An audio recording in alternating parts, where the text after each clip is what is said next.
Puji Tuhan, selamat siang, shalom. Salam damai sejahtera di dalam kasih Tuhan Yesus Kristus. Bapak Ibu sudah indah sekali kalau di dalam ibadah kita boleh mengalami perjumpaan pribadi dengan Kristus. Kita boleh mengalami hadirat Tuhan.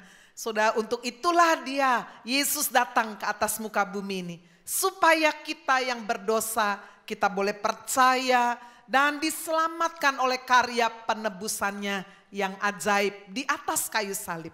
Tetapi saudara, kita tidak berhenti sampai hanya kita selamat. Tuhan memanggil kita menjadi terang dunia, menjadi garam bagi orang-orang di sekeliling kita. Sudah di mana ada terang, maka di situlah kegelapan akan sirna. Di bulan September ini, Pak Hani sebagai gembala memberikan satu subtema yang indah, Shine Your Love. Biarlah kita boleh memancarkan kasih kita kepada orang-orang di sekeliling kita, mulai ke dalam keluarga kita, gereja, tempat sekolah bagi saudara yang masih sekolah, kuliah, pekerjaan di tengah masyarakat. Nah, hari ini sudah saya ingin menyampaikan satu tema khotbah sesuai dengan subtema yang sudah diberikan, yaitu saudara, the power of kindness. Bagaimana kebaikan hati, perbuatan baik itu sungguh punya kekuatan, punya kuasa yang luar biasa. Nah, saudara sekalian, saya ingin membawa kita memahami bagaimana kuasa kebaikan sudah boleh bekerja luar biasa. Walaupun kita ketika berbuat baik, kita tidak boleh minta pamrih ya. Karena firman Tuhan berkata, jika tangan kanan memberi, tangan kiri enggak lihat. Artinya apa? Kita enggak usah saudara minta balasan. Demikian juga kepada Tuhan. Jika kita bawa persembahan, persepuluhan, Tuhan memang berjanji. Dia akan memberkati kita, membuka tingkap langit. Tapi kita memberi, saudara, bukan supaya kita diberi. Kita memberi karena kita mengasihi Tuhan. Amin. Nah, hari ini mari kita melihat yang pertama. The power of kindness to the authority. Kepada otoritas. Otoritas berbicara mengenai pribadi yang di atas kita. Saudara sekalian, ketika saya merenungkan, mempelajari firman Tuhan, kita melihat begitu banyak contoh dalam Alkitab mengajari kita, saudara, untuk kita boleh berbuat baik kepada otoritas di atas kita. Yang pertama, secara rohani, otoritas di atas kita adalah para hamba Tuhan. Mereka yang dipanggil Tuhan melayani sepenuh hati mereka. Saudara, kita juga mau berbuat baik kepada mereka. Mari kita melihat contoh ini dilakukan oleh seorang wanita perempuan Sunem. Sunem bukanlah nama wanita ini. Sunem adalah nama tempat dari mana wanita ini berasal. 2 Raja-Raja 4 ayat 8 sampai 10. Pada suatu hari Elisa pergi ke Sunem. Di sana tinggal seorang perempuan kaya yang mengundang dia makan. Dan seberapa kali ia dalam perjalanan, singgahlah ia ke sana untuk makan. Berkatalah perempuan itu kepada suaminya, sesungguhnya aku sudah tahu bahwa orang yang selalu datang kepada kita itu adalah abdi Allah yang kudus. Baiklah kita membuat sebuah kamar atas yang kecil, yang berdinding batu. Dan baiklah kita menaruh di sana baginya sebuah tempat tidur, sebuah meja, sebuah kursi, sebuah kandil. Maka apabila ia datang kepada kita, ia boleh masuk ke sana. Bapak Ibu Saudara, kita melihat rupanya perempuan Sunem yang dikatakan kaya ini memperhatikan. Saudara, dia sering melihat ada hamba Tuhan, Nabi Elisa namanya, melewati saudara rumahnya, berjalan di tengah perjalanan untuk pelayanan. Itu sebabnya dikatakan dia mengundang hamba Tuhan itu untuk makan. Kalau sekarang mungkin disebut hospitality, melayani hamba Tuhan.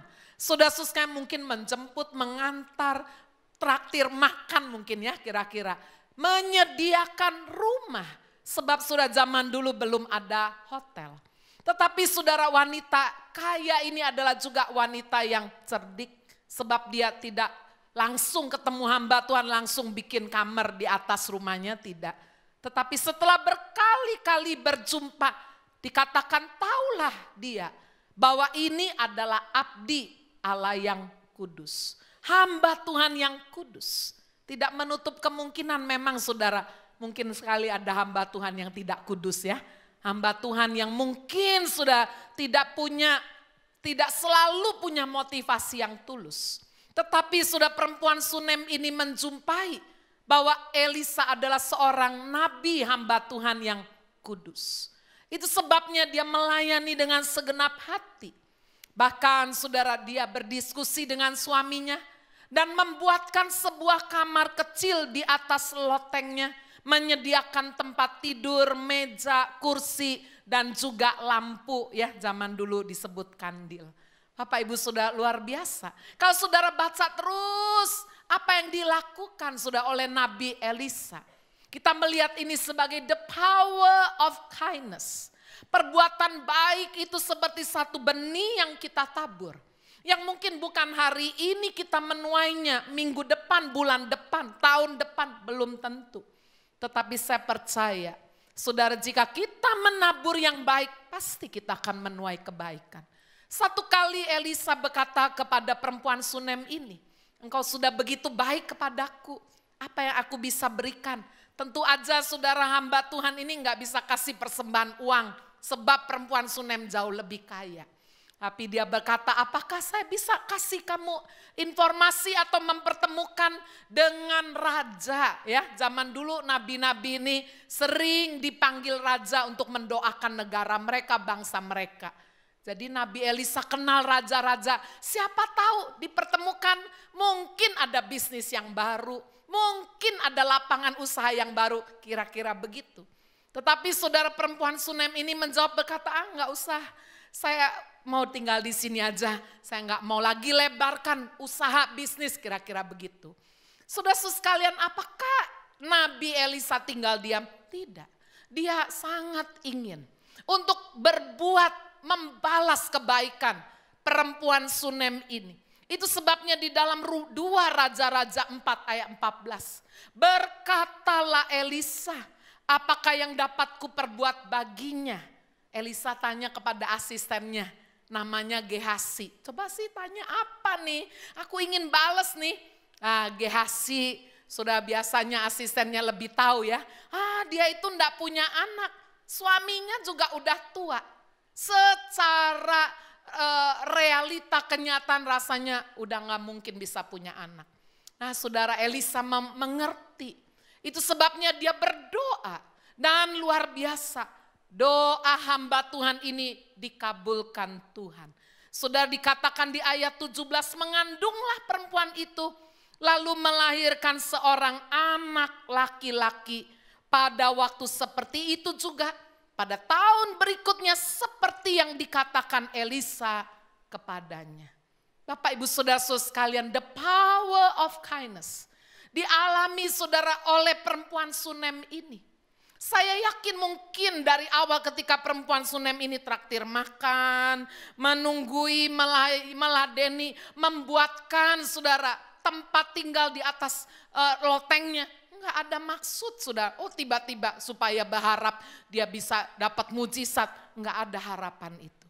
Tetapi the power of kindness, sudah kekuatan dari perbuatan baik, bisa sungguh kita alami apa yang tidak pernah kita pikirkan, tidak pernah kita lihat, tidak pernah kita bayangkan. Firman Tuhan katakan itu disediakan bagi setiap orang yang mengasihi Tuhan. Amin. Saudara, kita melihat contoh yang kedua.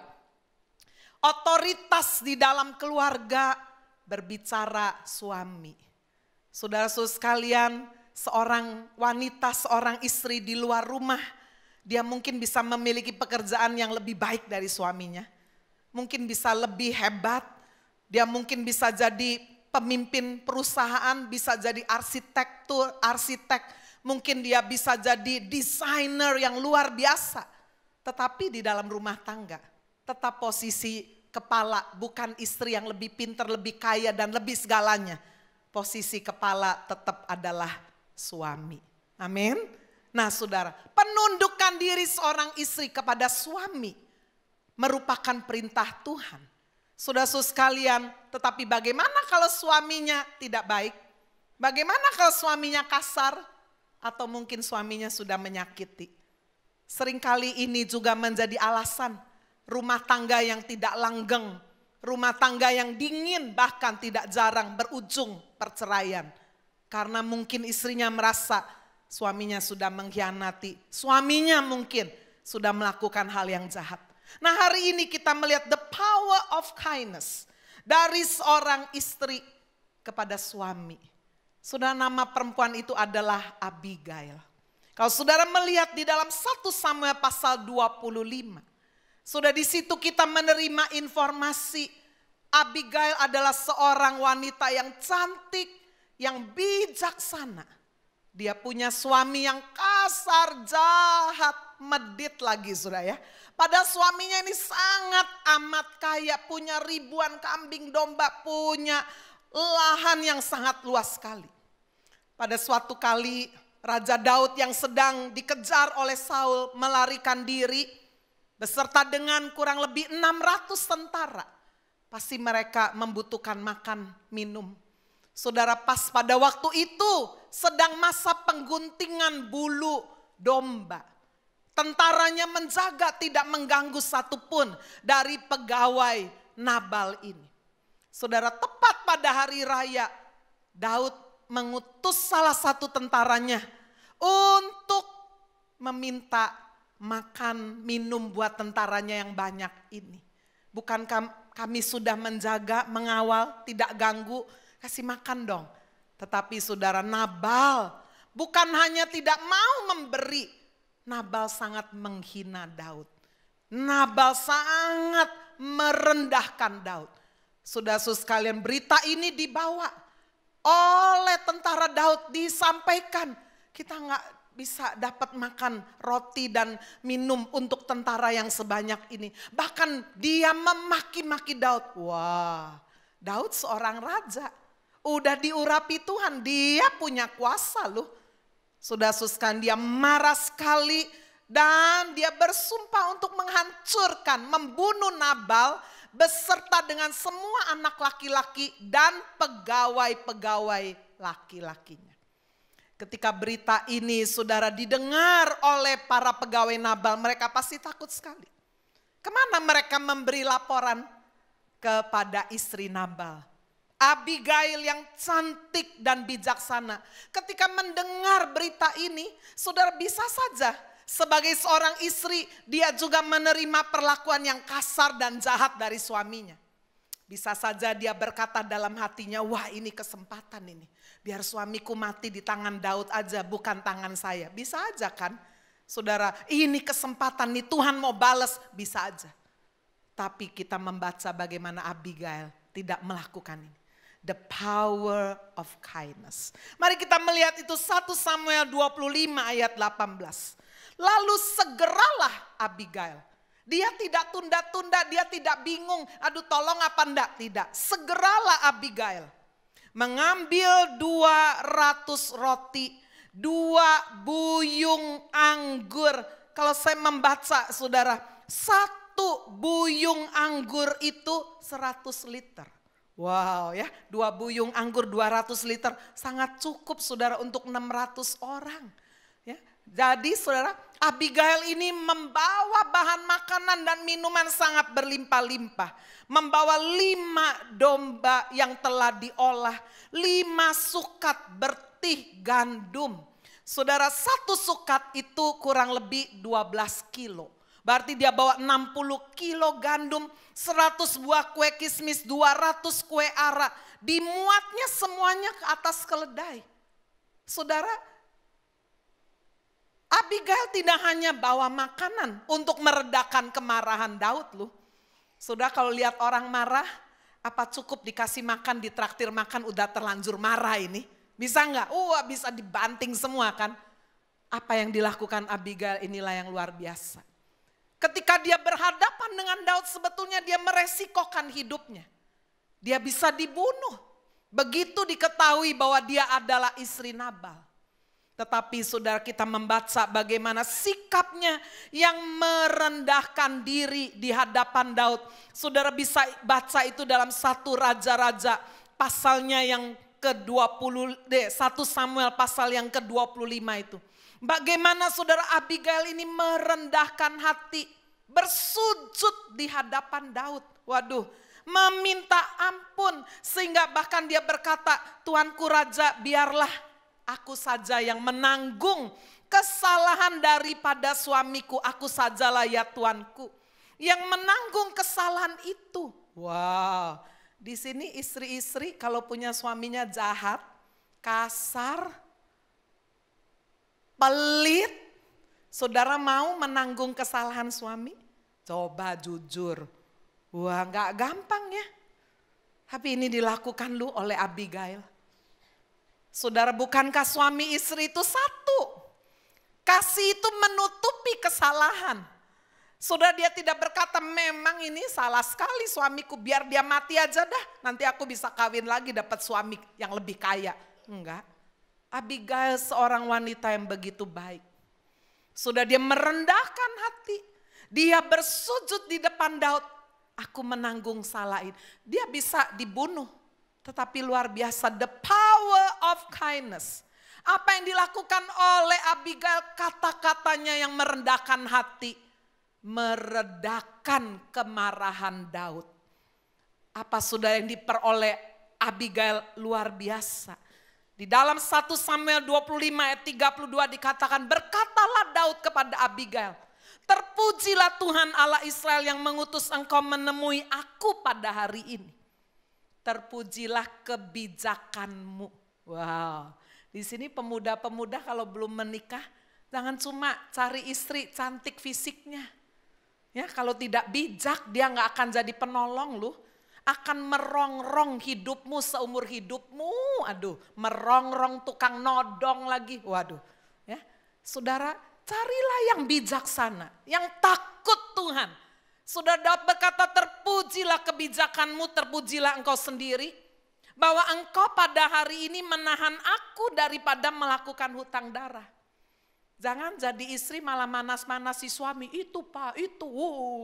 Malah suaminya udah memang tukang marah, waduh kayak dikasih bensin sudah kebakaran. Saudara sekalian, kita bisa melihat di sini bagaimana Abigail meredakan, bahkan mematikan kemarahan Daud. Engkau sudah menahan aku melakukan hutang darah.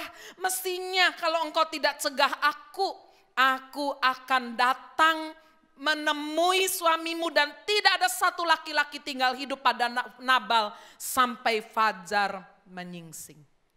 Luar biasa, the power of kindness.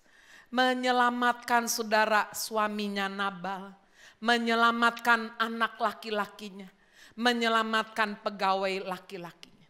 Kalau saudara baca terus peristiwa ini, waktu Nabal tahu bahwa Abigail datang, dia kena heart attack. Ya itu salahnya dia sendiri sih, ya, karena dia nggak mau berubah. Bukannya dia berterima kasih sama istrinya, dia marah, kena serangan jantung, ya dia mati. Saudara sekalian, the power of kindness. Juga saudara sekalian kita bisa tujukan kepada otoritas kita. Siapa? Orang tua, mertua. Wah, ada banyak anak sayang sekali sama orang tua. Tapi kalau sama mertua, tunggu dulu Bu. Mertua kan orang lain. Wah ya. Saudara, firman Tuhan berkata, hormatilah orang tuamu supaya panjang umur dan hidupmu bahagia. Saya yakin ayat ini universal. Sehingga walaupun bukan Kristen, tapi kalau melakukan ayat ini menghormati orang tua, panjang umur hidup bahagia bisa dialami oleh siapa saja. Amin, saudara. Tetapi saudara, saya lihat ya, semoga di sini nggak ada. Kita lebih mudah menghormati orang tua atau mertua kita jika banyak duit.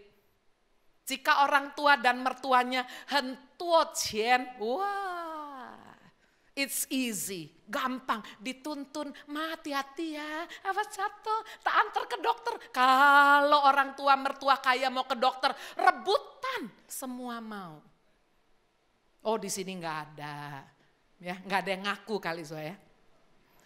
Tapi bagaimana sudah kalau orang tuanya nggak kaya, mertua tidak berpendidikan, saudara pendidikan luar negeri, apakah kita bisa menghormati? Apakah kita bisa menghargai, menuntun-nuntun? Atau kalau nginep di kita ngomong sama istri atau suami, nggak pulang-pulang ya papamu ya, mamamu ya. Waduh, itu sebabnya nggak gampang. Kindness kepada otoritas. Tetapi hari ini saudara, di Alkitab kita menjumpai seorang menantu perempuan yang luar biasa. Sangat menghormati dan berbuat baik kepada mertuanya. Nama menantu ini adalah Ruth. Ruth adalah seorang perempuan Moab yang menikah dengan laki-laki Israel karena saudara terjadi satu peristiwa di mana ada satu keluarga, nama kepala rumah tangganya Elimeleh, istrinya Naomi. Kaya raya, mereka punya 2 anak laki, namanya Mahlon dan Kilion. Meninggalkan Bethlehem karena Bethlehem sedang mengalami kelaparan. Mereka keluar dari Bethlehem, meninggalkan rumah roti, arti Bethlehem adalah rumah roti. Mereka pergi ke Moab, ke kota yang justru dilarang oleh Tuhan, jangan bersekutu dengan Moab, jangan. Kalau saudara baca silsilah Moab ini, anak incest, Lot dengan anak perempuannya waktu Sodom dan Gomora mau dihancurkan. Jadi Tuhan bilang gak boleh orang Israel bersekutu dengan Moab ini. Tapi justru keluarga Naomi, Elimeleh ini masuk ke sini. Saudara bahkan mengawinkan 2 anak laki-lakinya dengan 2 perempuan Moab. Sampai terjadilah saudara sekalian peristiwa yang menyedihkan Naomi. Suaminya mati, 2 anak lakinya mati. Hartanya habis. Kalau saudara baca itu di kitab Rut. Naomi bilang apa? Aku datang dengan tangan penuh. Sekarang aku keluar masuk Bethlehem. Tangan kosong. Habis semuanya. Saudara, apa moral message yang kita bisa pelajari? Biarlah kita setia sudah kepada sang roti kehidupan kita adalah Kristus. Masalah boleh datang menimpa pekerjaan, usaha, atau kesehatan, atau apa aja. Jangan tinggalkan Yesus. Amin, saudara. Karena mungkin ada masalah dalam pekerjaan, dalam usaha, dalam rumah tangga, ataupun yang lain. Saudara-saudara sekalian, karena kita melihat juga ada hajaran yang menyakitkan. Sampai pada akhirnya Naomi keluar sudah dari Bethlehem. 2 anak mantu perempuannya mau ikut. Ternyata saudara, Naomi di tengah bencana dan hajaran dalam hidupnya, dia bertobat datang kepada Tuhan. Dan dia menceritakan saudara Allah Israel yang disembahnya kepada menantunya. Bukankah ini contoh yang bagus? Mertua-mertua kalau dapat menantu belum rohani, seharusnya mertua membagikan kehidupan spiritual yang sungguh-sungguh. Inilah yang dilakukan Naomi. Sehingga kedua menantunya boleh percaya kepada Allah Israel. Tapi sayang di tengah perjalanan saudara, salah satu menantunya Orpa akhirnya kembali ke Moab. Tinggallah Rut mengikuti sang mertua yang sudah tidak punya apa-apa lagi. Coba kita lihat tekad Rut yang luar biasa. Rut 1 ayat 16. Tetapi kata Rut, janganlah desak aku meninggalkan engkau dan pulang dengan tidak mengikuti engkau. Sebab kemana engkau pergi, ke situ juga aku pergi. Di mana engkau bermalam, di situ juga aku bermalam. Bangsa mula bangsaku, Allah mula Allahku. Kata terakhir betul-betul menggambarkan bahwa Rut sudah memiliki iman kepada Allah Israel yang disembah Naomi. Luar biasa. Inilah alasan kenapa Rut mau ikut mertua. Sebab kalau di tengah bangsa Moab ya imannya bisa hancur. Walaupun Naomi sang mertua udah gak punya warisan peninggalan apa-apa. Rut masuk ke Bethlehem. Apa yang dilakukannya? Dia tidak nganggur sudah karena dia gak mungkin bisa kerja di Israel. Mertuanya udah tua. Tapi inilah yang dilakukan Rut. Kerajinan, kebaikannya luar biasa. Dia pergi ke ladang yang besar milik seorang Bethlehem, di situ namanya Boas. Ladang gandum. Ladang jelai. Jelai memiliki kualitas yang lebih rendah dari gandum. Dan Rut sebagai seorang yang udah percaya kepada Allah Israel, tahu peraturan orang Israel. Saudara, orang Israel punya peraturan itu bagus sekali. Ketika mereka menuai, ngambilin berti-berti gandum, ada yang berceceran. Cecerannya itu tidak boleh diambilin. Supaya apa? Supaya kalau ada orang yang miskin boleh ngambil. Supaya kalau ada orang asing yang datang ke kota itu nggak punya makan, mereka bisa mengambil ceceran-ceceran gandum itu. Kalau mereka punya pohon, ada buah, apakah jeruk, apakah mangga, nggak ada mangga di sana ya. Apakah itu apel, anggur, maka ngambil itu nggak boleh persis semuanya sampai nggak ada sisa, harus ditinggalin. Ya, supaya apa? Kalau ada orang miskin, ada orang asing yang lewat, mereka bisa ambil buah itu.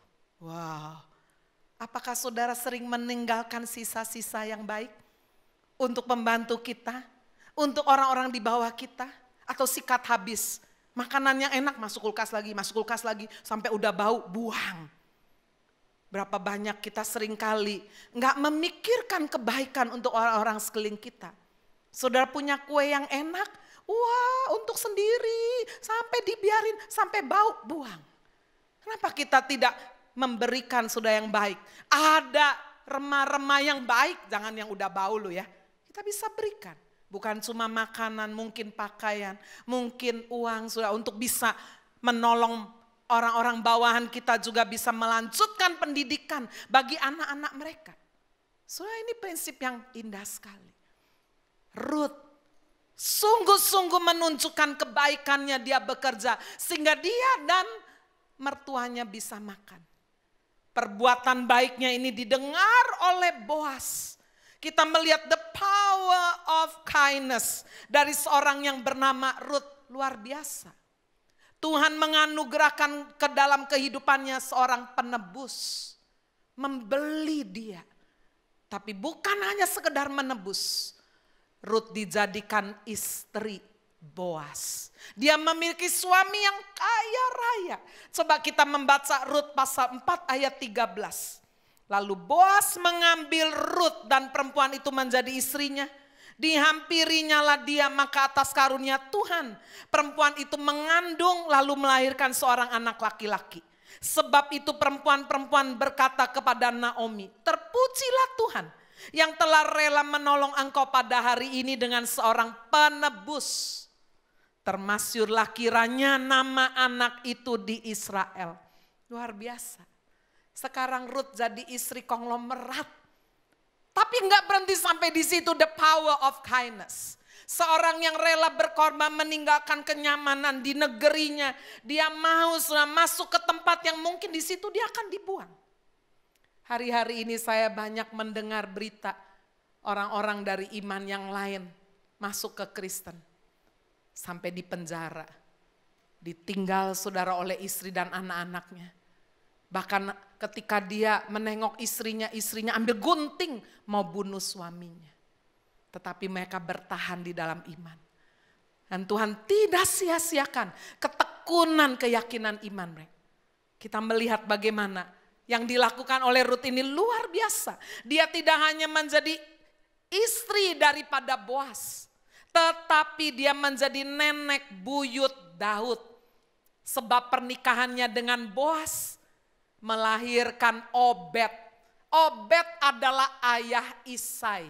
Ya, saudara-saudara sekalian, Isai melahirkan Daud. Wah, berarti jadi buyutnya.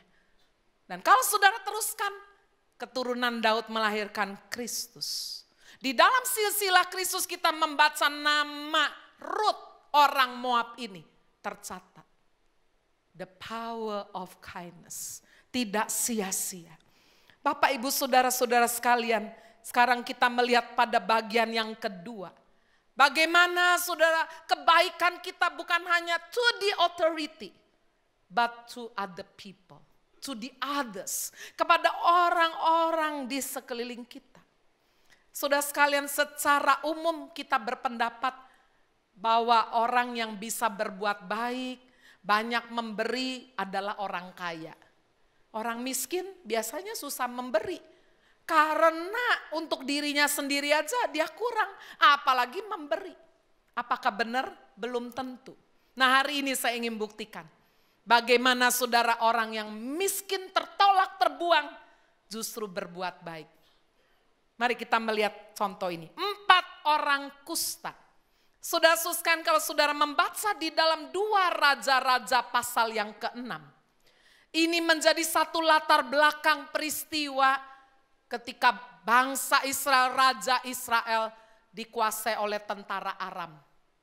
Begitu hebatnya peperangan itu sampai terjadi kelaparan yang sangat besar. Kelaparan yang sangat besar sampai membuat ibu rela makan bayinya sendiri. Ada nih ditulis, nanti saudara lihat itu. Di 2 Raja-Raja pasal 6 ayat 28. Nah, dalam kondisi itulah ada 4 orang sakit kusta.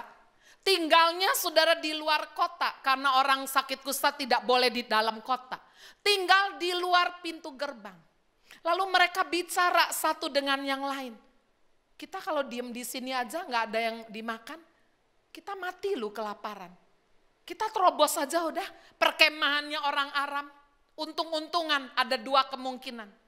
Kemungkinan pertama, kalau mereka melihat kita ini sakit kusta, aduh kasihan ya, udah kita kasih makan. Wah, kita bersyukur. Tapi kemungkinan kedua, oh ini kusta, mungkin mau jadi mata-mata. Kita bunuh aja, ya kita mati. Ya udahlah, daripada di sini pun kita mati. Dan akhirnya apa yang dilakukan 4 orang sakit kusta ini? Mereka menerobos saudara perkemahan orang Aram. Kaget sekali. Pada waktu mereka masuk daerah perkemahan Aram, loh tidak ada satupun tentara Aram di sana, enggak ada.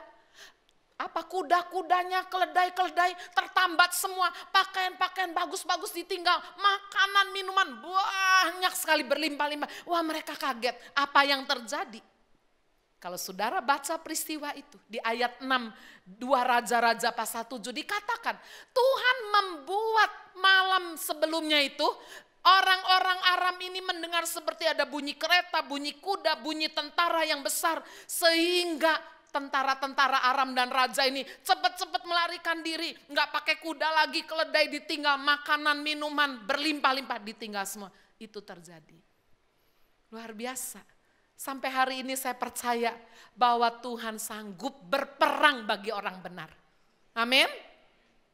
Orang Israel tidak mengalahkan tentara Aram pakai senjata. Enggak, Tuhan yang memunculkan itu.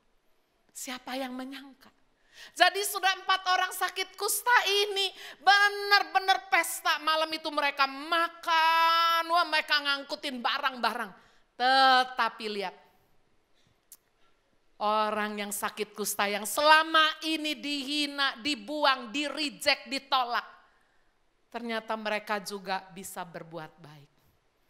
Coba kita membaca sudah, apa perbuatan baik yang dilakukan oleh 4 orang sakit kusta ini. 2 Raja-Raja pasal 7 ayat 9. Lalu berkatalah yang seorang kepada yang lain, tidak patut yang kita lakukan ini. Hari ini ialah hari kabar baik, tetapi kita ini tinggal diam saja.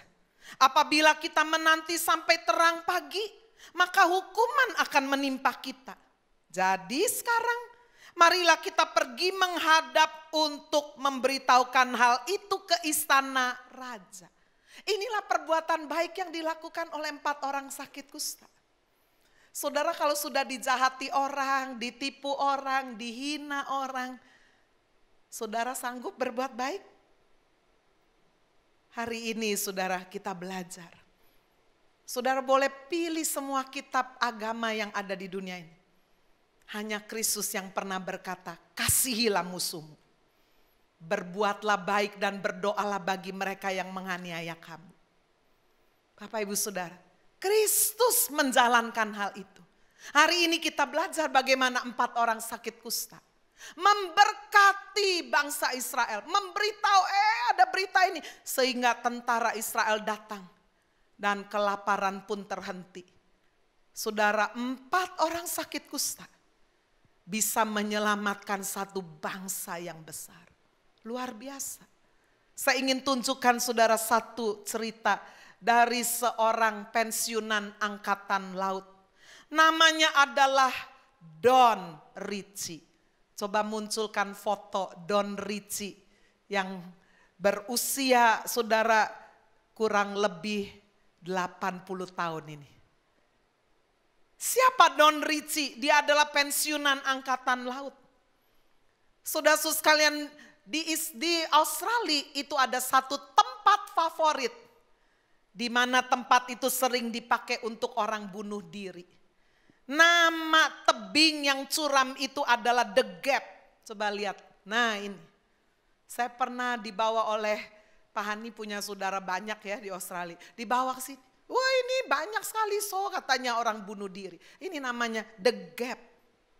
Apa yang dilakukan oleh Don Ritchie ini? Dia udah pensiun, udah tua. Dia jual rumahnya.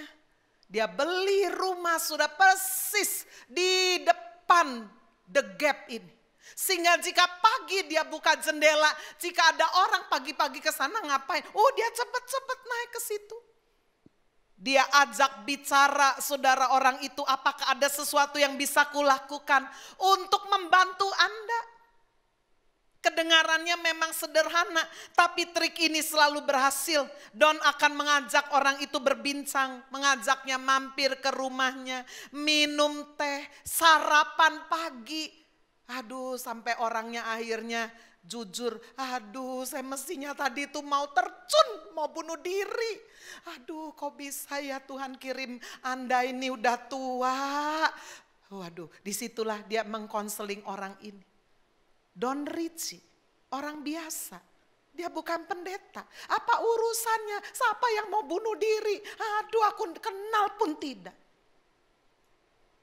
The power of kindness. Luar biasa. Saudara-saudara sekalian, 160 orang tercatat bisa diselamatkan saudara oleh Don Ritchie, pria yang sangat baik hati ini.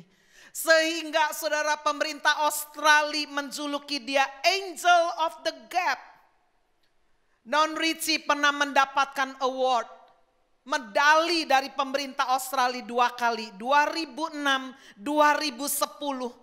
Sebelum tahun 2012, 7 tahun yang lalu, dia meninggal pada usia 85 tahun. Sudah di sini mungkin ada orang tua yang berkata, hidup saya udah gak ada gunanya lagi. Oh ya, Anda mungkin sudah tidak bisa berjalan terlalu jauh lagi. Telinga mungkin sudah gak terlalu tajam, mata mungkin sudah gak bisa terlalu banyak melihat. Tetapi Anda masih punya kebaikan. Amin. Yang bisa dibagikan. Anda masih bisa punya waktu untuk berdoa, berbuat baik. Don Ritchie, sungguh-sungguh saudara menghabiskan waktu hidupnya berbuat baik dan menyelamatkan begitu banyak orang. Sekarang yang ketiga, yang terakhir. The power of kindness to your enemy. Kepada musuh. Wow, ini abot ini Bu. Orang gak ada hubungan aja saya malas berbuat baik. Apalagi kepada enemy. Wow. Tapi bukankah ini ajaran Kristus? Bukankah ini juga yang dicontohkan oleh Kristus? Saya mengambil contoh saudara sekalian, budak Naaman. Naaman adalah panglima Raja Aram. Terkenal, gagah, berhasil. Saudara mengalahkan Israel, membunuh semua orang-orang Israel. Orang termasuk orang tua perempuan ini dibunuh. Dan perempuan kecil ini masih remaja ini dibawa pulang. Dijadikan budak. Dijadikan pembantu budak saudara untuk istrinya. Kira-kira kalau saudara menjadi perempuan gadis yang dibawa, dipisahkan dari orang tuanya yang mati dalam peperangan. Dan dia harus setiap hari berhadapan dengan sang musuh. Kira-kira bagaimana? Kalau saja dia alami kepahitan rasanya ya wajarlah. Tapi hari ini kita belajar. The power of kindness. Kuasa kekuatan kebaikan kepada musuh. Mari kita melihat ini saudara sekalian. Di dalam 2 Raja-Raja pasal yang kelima. 2 Raja-Raja pasal yang kelima kita membaca ayat 2. Orang Aram pernah keluar bergerombolan dan membawa tertawan seorang anak perempuan dari negeri Israel. Ia menjadi pelayan pada istri Naaman. Apa perbuatan baik dari gadis ini? Harta dia nggak punya, dia budak. Dia kasih informasi. Saudara, kita sering pelit informasi ya. Tapi hari ini inilah juga kebaikan yang kita bisa berikan. Wanita ini memberikan informasi. Coba kita melihat di ayat 3. Berkatalah gadis itu kepada nyonyanya, sekiranya tuanku menghadap nabi yang di Samaria itu, maka tentulah nabi itu akan menyembuhkan dia dari penyakitnya. Saudara, budak perempuan ini melihat saudara bahwa tuannya yang sudah memimpin peperangan mengalahkan orang Israel dan orang tuanya mati terbunuh. Saudara lihat, ternyata panglima ini cuma hebat depannya. Ternyata sakit kusta ya. Dalam hati sudah kalau dia nggak punya kebaikan dia akan bilang apa? Syukurin. Biar dia sakit kusta sampai mati. Jahat gitu bisa aja.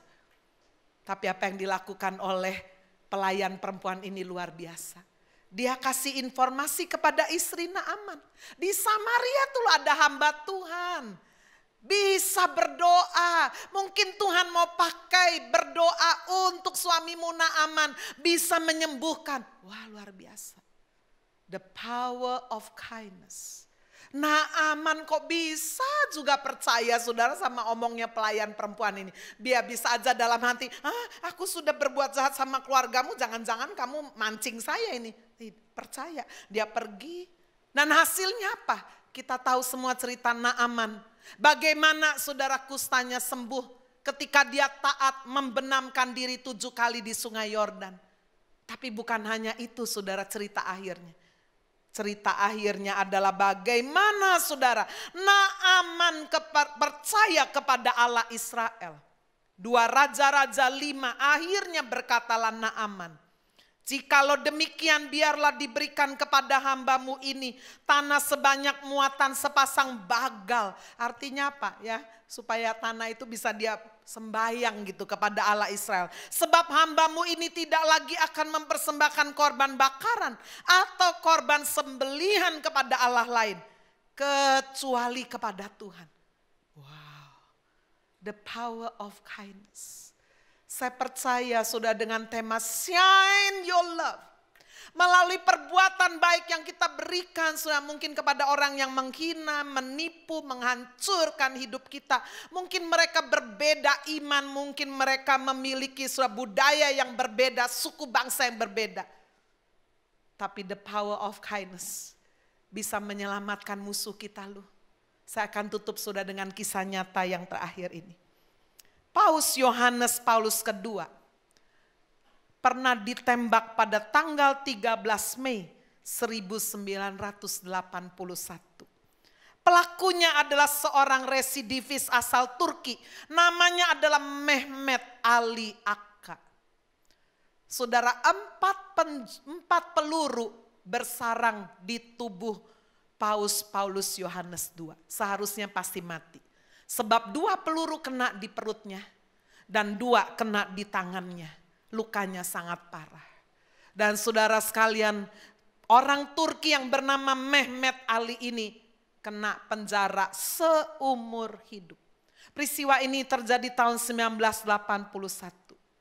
Tetapi pada tahun 1983, saudara, ketika Paulus Yohanes ternyata bisa disembuhkan pulih. Saudara sekalian, dia berbicara kepada umat Tuhan dan berkata, saya sudah memaafkan, mengampuni saudara saya itu. Mari kita berdoa juga untuk dia. Dan tahun 1983, saudara Paus dan Ali Mehmet ini bertemu di lembaga pemasyarakatan di penjara Rebibbia, Roma. Luar biasa. Paulus memaafkan, memegang tangannya dengan kebaikannya. Dia mendoakan orang ini. Tahun 87 Paulus bertemu dengan ibu daripada Ali Akka beserta kakaknya bernama Muezzin. Luar biasa. The power of kindness to your enemy. Diajarkan oleh firman Tuhan. Bukan karena dia Paus, siapa aja. Di Alkitab kita membaca kisah tentang Stefanus di Rajam Batu. Dia berkata, ya Bapa ampuni mereka. Luar biasa. Perbuatan baik yang dilakukan Stefanus melahirkan Paulus. Orang yang melakukan kejahatan yang sedemikian rupa. Saudara-saudara sekalian, dunia sedang membutuhkan uluran tangan kita. Perbuatan kasih, shine your love. Nah, apa yang terjadi saudara, kembali kepada cerita ahli Aka ini. Saudara, seharusnya dia dihukum mati seumur hidup. Tapi karena dia berubah, perbuatan baik mengubah hidupnya, dia menyesal. Dan dia akhirnya percaya kepada Tuhan Yesus Kristus. Sehingga sudah dipenjara karena dia berubah hidupnya jadi orang baik. Dia dibebaskan tahun 2010. Saudara-saudara sekalian, dan mereka sempat berjumpa kembali. Tetapi saudara-saudara sekalian, pada tahun 2008 sebelumnya, orang Turki ahli Aka ini minta supaya dia mendapatkan status warga negara Polandia. Sebab kalau dia pulang ke Turki, waduh takutnya udah pindah keyakinan, wah tambah ribut ini. Akhirnya sudah dia jadi warga negara Polandia. Tahun 2014, 27 Desember, ahli Aka mengunjungi makam Paus Yohanes Paulus II dan meletakkan karangan bunga di atas pusara. Ini yang paling kanan ya.